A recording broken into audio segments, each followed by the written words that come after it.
Buenos días, bienvenidos a una nueva videoclase. Hoy quiero compartir con ustedes esta promesa bíblica que está en Santiago 1:5. Si necesitan sabiduría, pídansela a nuestro generoso Dios, y Él se la dará. Comienza tu día con fe y oración. Dios te dará la fuerza y la sabiduría para hacer lo necesario. Muy bien, presentemos el tema para hoy. Los derechos humanos. ¿Qué vamos a aprender? Vamos a ver los derechos fundamentales de la persona. Muy bien, vamos al tema. Primeramente vamos a definir qué son los derechos humanos. Son las facultades reconocidas como inherentes, ¿no?, a la persona humana, que le corresponde por su propia naturaleza, indispensable para asegurar su pleno desarrollo dentro de la sociedad. La Asamblea General de las Naciones Unidas promulgó estas declaraciones de 30 artículos el 10 de diciembre de 1948, suscrito por todos los países integrantes de esta organización mundial. A esta declaratoria se le llama Declaración Universal de los Derechos Humanos. Características de los derechos humanos. Vamos a ver primeramente que son inalienables. Los derechos no pueden ser objeto de cesión. Imprescriptibles, que no caducan. También vemos que son progresivos y también son inherentes a la persona. La persona nace con ellos, ¿no? Integrales, que están unidos el uno con el otro. Y finalmente universales, que todo ser humano, sin excepción, tiene acceso a ellos. A su vez, los derechos humanos tienen una clasificación. Vamos a ver que se divide en 3 generaciones, ¿no? La primera generación. Estos derechos son los derechos civiles y políticos, como los vemos aquí. Son relacionados con la persona como un ser individual. Por tanto, su goce y ejercicio es de carácter personal. La segunda generación son los relacionados con los derechos económicos, sociales y culturales. Estos derechos aparecen y son reconocidos por los estados a principios del siglo XX. Como vemos aquí, ¿no?, están clasificados y diferenciados todos los derechos. Los derechos de la tercera generación son los llamados de solidaridad. Estos derechos surgen en nuestro tiempo, en el periodo del imperialismo, donde se requiere la cooperación entre naciones para mantener la paz y el equilibrio ecológico, complementando los derechos anteriores para mejorar la convivencia social y generar un mejor desarrollo y bienestar de los grupos sociales. Muy bien, ahora vamos a ver los derechos fundamentales de la persona. En el artículo 2 de nuestra Constitución Política vigente, que es la de 1993, se consagran los derechos fundamentales de la persona, los cuales deben de conocerse para poder exigir que sean respetados y poder respetar.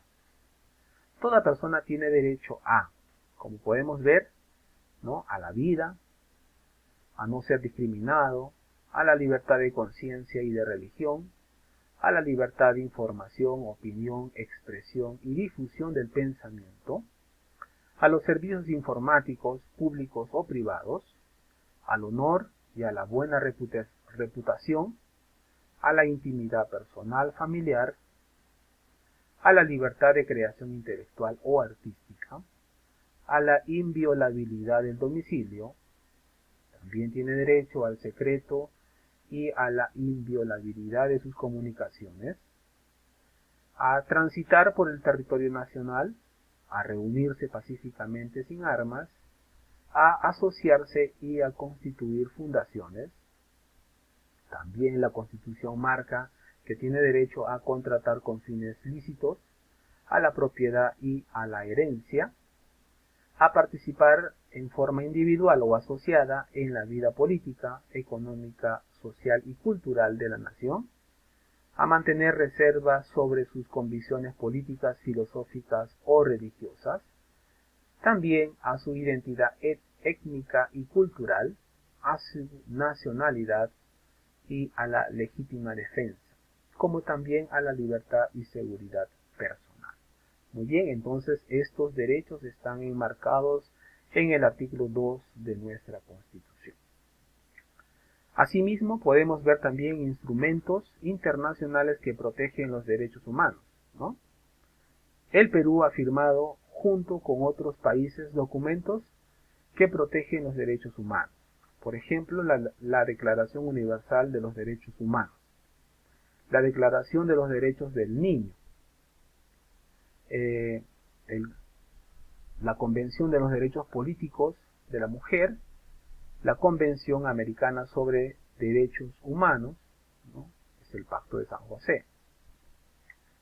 También podemos ver organismos internacionales, ¿no? Aquí hemos visto instrumentos, aquí vemos organismos internacionales que protegen los derechos humanos. Son órganos judiciales que resuelven controversias suscitadas por la violación de derechos humanos, como por ejemplo la Corte Internacional de Justicia, la Comisión de Derechos Humanos del Consejo Económico y Social de la ONU, la Comisión Interamericana de Derechos Humanos y finalmente la Corte Interamericana de Derechos Humanos. También en este punto podemos mencionar aquellas instituciones protectoras de los derechos en el Perú. Primeramente tenemos a la Defensoría del Pueblo, que es un órgano autónomo del Estado. Tiene como deber defender los derechos de las personas y de la comunidad, así como de supervisar el cumplimiento de los deberes de la administración estatal y la prestación de servicios públicos a la ciudadanía. La otra institución protectora es el Tribunal Constitucional. Es autónomo e independiente y tiene la función de garantizar los derechos constitucionales y la constitucionalidad de las leyes. Está integrado por 7 miembros que son elegidos por el Congreso de la República por un periodo de 5 años. A su vez, también tenemos el Ministerio Público. Cuando hay un atropello, delito o una violación contra la legalidad y los intereses públicos. Aquí entra a tallar el Ministerio Público. Y también podemos sumarle la Policía Nacional, que tiene por finalidad fundamental garantizar, mantener y restablecer el orden interno. Presta protección y ayuda a las personas y a la comunidad. Muy bien. Finalmente, podemos mencionar también dentro de los derechos del niño y de la mujer. Los derechos del niño, en 1989, la Asamblea General de las Naciones Unidas aprobó la Convención sobre los Derechos del Niño. Como vemos la imagen, aquí podemos ver los derechos a los que están inscritos todos los niños, ¿no? A la salud, a recibir educación, a un nombre, a ser niños, a crecer en libertad, a recibir protección, a recibir cuidados especiales, a tener una familia, a no ser discriminado, a no ser abandonado. Muy bien, y también por otro lado tenemos los derechos de la mujer. Los derechos de la mujer hacen referencia a la distinción de los derechos que se reconocen o bien se conceden a las mujeres y niñas en diferentes sociedades del planeta. Esta es una ilustración, ¿no?, que nos muestra en el Perú, ¿no?, la lucha de la mujer a lo largo de los años, cómo han venido consiguiendo los derechos. Muy bien, como hemos podido ver, hemos hablado acerca de los derechos humanos, ¿no?, y derechos fundamentales de la persona. Eso es todo, nos vemos hasta la próxima.